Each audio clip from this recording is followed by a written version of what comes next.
자, 적폐청산이란 단어 몇 년 전에 갑자기 불쑥 튀어나오면서 이 적폐청산, 문재인 적폐청산 특위 설치하겠다. 국정농단 각종 의혹 조사하겠다. 이거 크게 해주세요. 크게.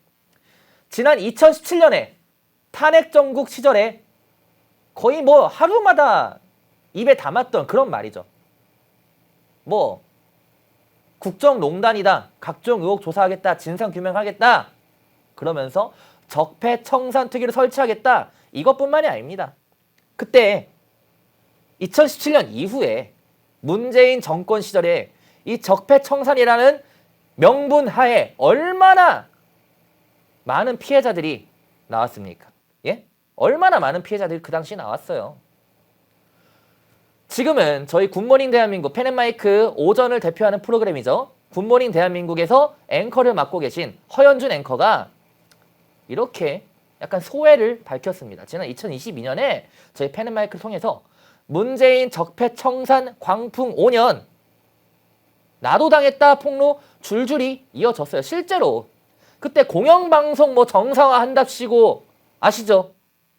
MBC, KBS 지금 국민의힘에서 의원 활동하고 있는 김장겸 의원이 최근에 뭐라 말했습니까? 나 때는 왜 방송 정상화한다는 명분 하에 그렇게 무모한 짓들을 많이 했느냐라고 비판을 했죠. 그러니까 문재인 적폐청산 광풍 5년 동안에요. 수많은 피해자들이 나왔고요.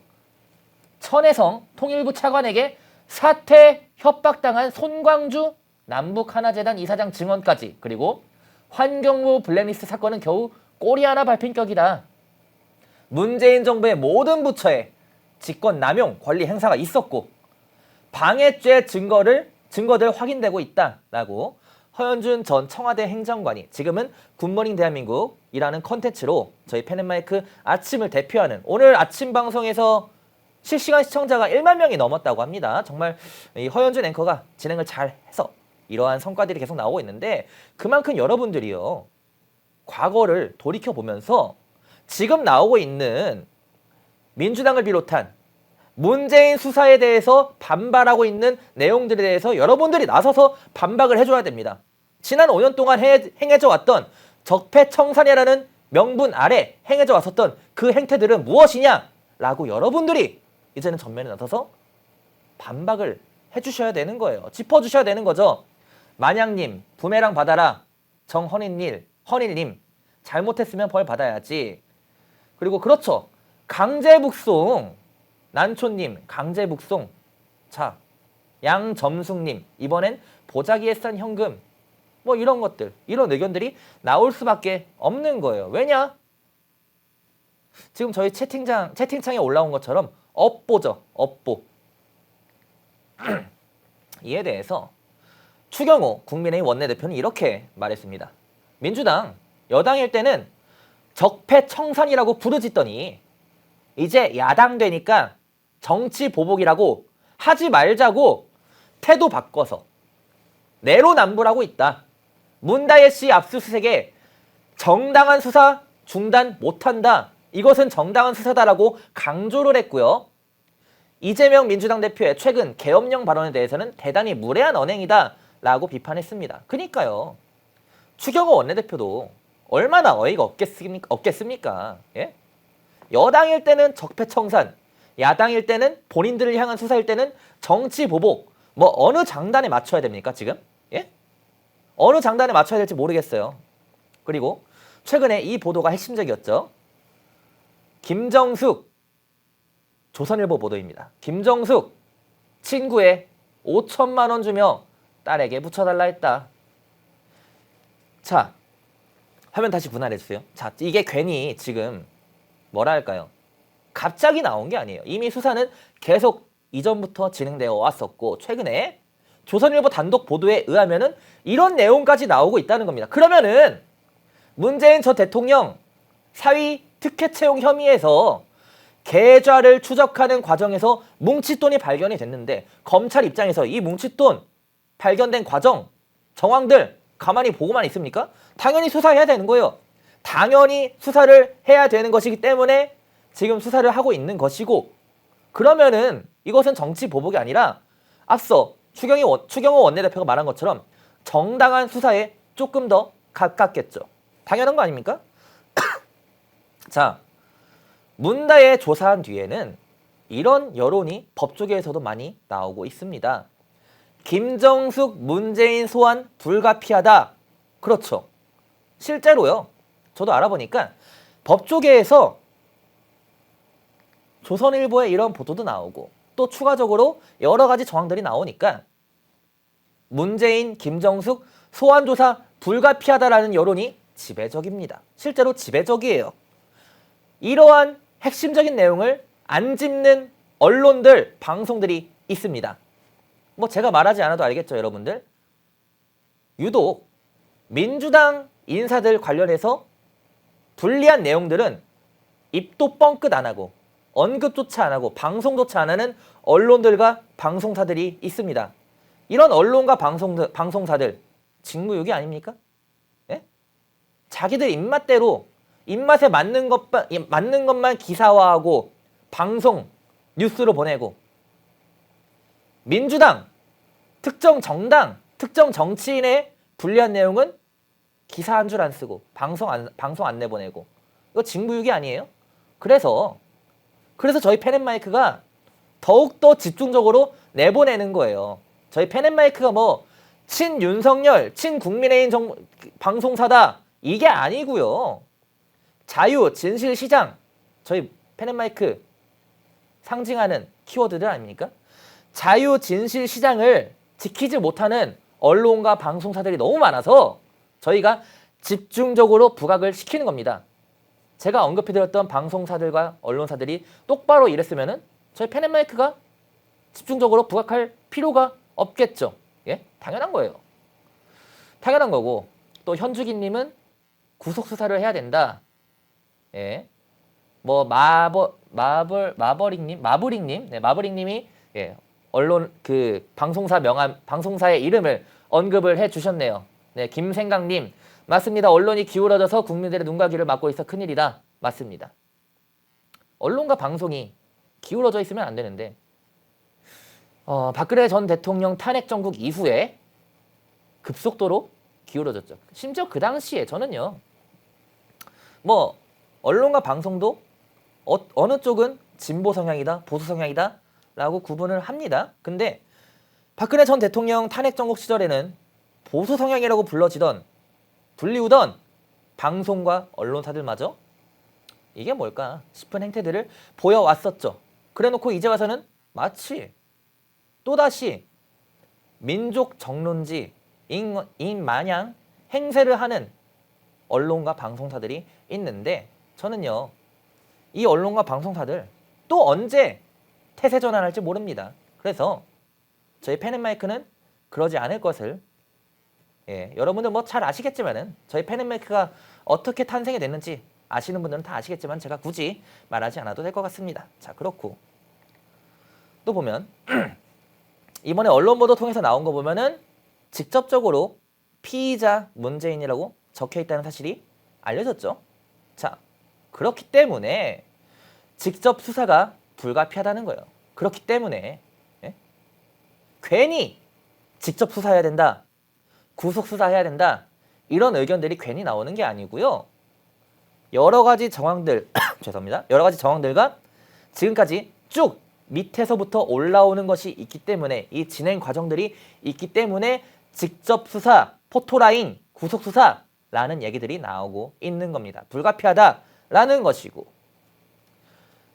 김재원 최고위원, 국민의힘 김재원 최고위원은 문재인 즉각 소환해서 구속 수사해야 한다라고 말했습니다.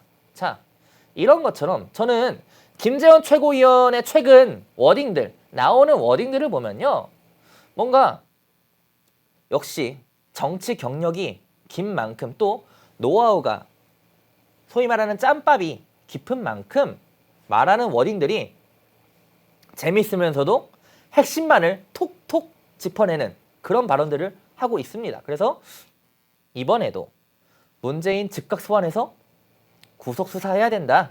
라는 발언들까지 지금 하고 있고요. 또 잠시만요. 지금 저희 시청자 여러분들이 정말 많은 의견들을 주시고 계시는데 여러분들 걱정하지 않으셔도 되는 게 이미 향후 검찰의 수사도 예고가 되어 있고요. 많이 예정이 되어 있고 또 이 야당을 중심으로 해서 본질을 흐리려는 논점을 흐리려는 시도들이 계속 되겠지만은 결국 중요한 건 뭡니까? 국민들이 깨어 있으면 됩니다. 이 방송을 보고 있는 여러분들이 깨어 있으면 되는 거고 펜앤마이크 시청 그리고 응원, 구독, 성원 하시면 저희가 더 힘이 나겠죠. 홍보 잠깐 들어갈게요. 제가 진행하는 중립 MG 매주 화요일, 수요일 오후 3시마다 펜앤마이크 유튜브 채널을 통해서 제가 진행을 하고 있으니까 저는 그 선우윤호입니다. 현재 국회 출입을 하고 있는 선우윤호 기자니까요. 앞으로도 많은 시청과 응원 부탁드리고 계속해서 보도록 하겠습니다. 자, 보시면은 핵심은 이겁니다. 수상한 자금의 흐름이 보였다. 검찰은요. 이 수상한 5천만 원 출처에 대해서 추적을 집중적으로 하고 있는 것이고 여러분들이 뭐 기사 댓글 보시면은 논점을 흐리는 댓글들 보고 있을 겁니다. 근데 핵심은요. 문재인 일가의 혐의들은 이게 하나로 끝나는 게 아니에요. 이거 하나로 끝나는 게 아니라 앞서 김기현 전 국민의힘 대표가 말한 것처럼 울산시장 선거 개입 사건 등 여러 가지 의혹이 많다. 그래서 이것은 빙산의 일각에 불과하다라는 점 여러분들이 확실하게 알아야 됩니다.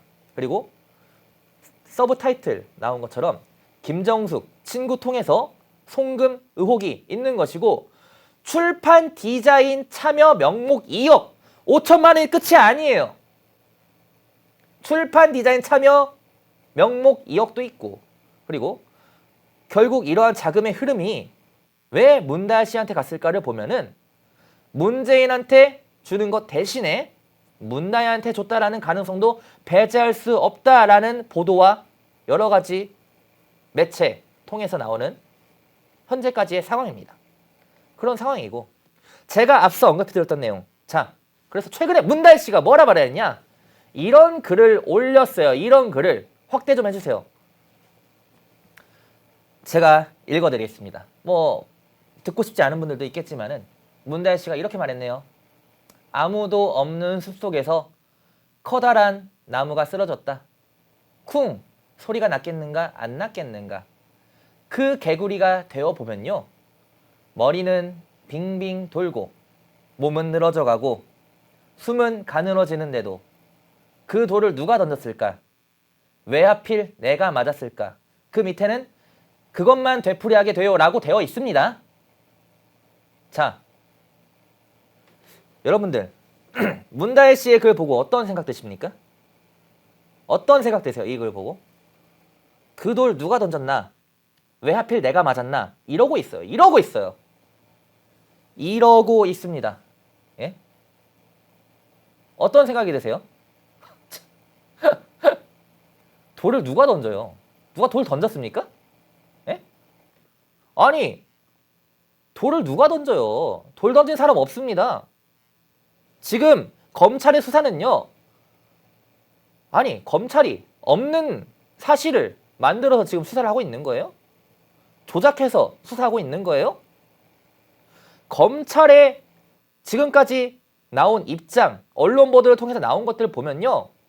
아니 무슨 검찰이 없는 죄 만들어서 조작해서 수사하고 있는 건 줄 알겠어요. 예? 왜 하필 내가 맞았을까도 의미심장하죠. 왜 하필? 여러분들 왜 하필 내가 맞았을까라고 썼는데 문다혜 씨가 어떻게 생각하십니까? 이에 대해서? 참 그러니까 저희 시청자 여러분들이 제가 물어보니까 뭐 너가 던졌다. 자업자득이다. 죄를 지었으니 수사받는 거다. 동해사랑님. 죄를 지었으니 수사받는 거다. 양민규님. 엄정 수사해라. 테스 형은 테스 형님은 제가 차마 이 채팅은 제가 말하지 못할 것 같고 또 GBHT님은 집구석은 포식자 황소개구리 감성팔이 하지 마라. 핵심인 것 같아요. GBHT님이 채팅으로 감성팔이 하지 마라 라고 하셨는데, 이 뭐라 할까요? 유독 특정 정당, 특정 정치인들이 수사를 받을 때마다 그 팬덤들, 강성 팬덤들이 잘하는 게 있죠. 감성팔이. 여러분들, 이 감성팔이 속으시면 안 돼요. 논점을 흐리기에 가장 적합하고 가장 여태까지 우리나라 역사에서 가장 많이 쓰여왔던 게 감성팔이입니다. 시의 구절을 인용하고 소설의 구절을 인용하고 영화의 한 장면을 인용하고 그러면서 마치 본인들이 아련한 피해자인 것처럼, 아련한 주인공인 것처럼 감성팔이를 하곤 합니다. 여러분들 깨어 있으셔야 됩니다. 깨어 있으셔야 되고, 자, 네, 김생각님도 저쪽은 감성팔이 최고다. 자, 그러니까요. 이런 거예요. 이런 거고, 또 보시면은요, 저는 이런 코멘트를, 뭐 저쪽들은 인용하는 거 잘하잖아요. 저는 이 문구를 인용하고 싶습니다. 최근에 제가 쓴 기사인데요. 네, 약간 PR입니다. 제가 사회면에서 동탄경찰서 사건을 단독으로 공론화를 했죠. 그래서 당시에 무고한 피해자가, 지금은 다 끝났어요. 무고한 걸로 밝혀졌어요. 성추행범으로 몰렸다가 20대 남성이 성추행범으로 몰렸는데 결국에는 본인 직접 무죄를 호소하고 제가 기사를 작성해서 공론화 이후에 계속해서 들어가다 보니까 결국에는 경찰이, 동탄경찰서가 미안하다 사과했습니다. 잘 끝났는데 당시에는 뭐라 말했냐면요, 이 남성한테, 확대 좀 해주세요. 떳떳하면 가만히 계시면 된다. 그러니까 떳떳하면 가만히 있어라, 이런 말을 한 거예요. A씨한테, 억울한 남자 A씨한테 떳떳하면 가만히 있어라 라고 했는데요. 그래서 지금 저희 2030 세대들한테는 굉장히 큰 명언으로 남았습니다. 제가 지금 93년생으로 나이가 만 나이로 하면은 30살입니다. 30살인데 2030 남성들한테, 2030 남성들이 아니죠. 2030 청년들한테 떳떳하면 가만히 있어라 라는 말이 굉장히 트렌드로 떠오르고 있습니다. 자, 그래서 저는 이 말을 해주고 싶어요. 그쪽 인용 잘하잖아요. 떳떳하면 가만히 계시고 수사 받으시면 됩니다. 본인이 정말 결백하다면, 당당하고 떳떳하다면 검찰, 경찰 무서워할 일이 있습니까? 여러분들, 검찰 무서워요? 저는 검찰 안 무서워요. 지은 죄가 없으니까요. 저는 검찰이 무섭지 않습니다. 두렵지 않습니다. 떳떳하면 가만히 계시면 됩니다. 저도요, 떳떳하니까 혹여나 만약에 검찰이 수사가 뭐 저한테 올 가능성이 없겠지만은 온다면은 전 가만히 있을 거예요. 전 떳떳하니까요. 예. 뭐 앞서 뭐 GBHT님이 뭐 이렇게 인용하는 거 좋아한다라고 하셔서, 저쪽이 인용하는 거 좋아한다라고 하셔서 저도 저쪽의 특기인 인용을 한번 해봤습니다. 인터넷 검색창에 펜앤마켓을 검색해주세요. 펜앤마켓은 펜앤드마이크 구독자분들을 위한 종합 쇼핑몰로 좋은 상품으로 온라인 최저가를 목표로 하는 마켓입니다. 많은 관심과 사랑 부탁드립니다.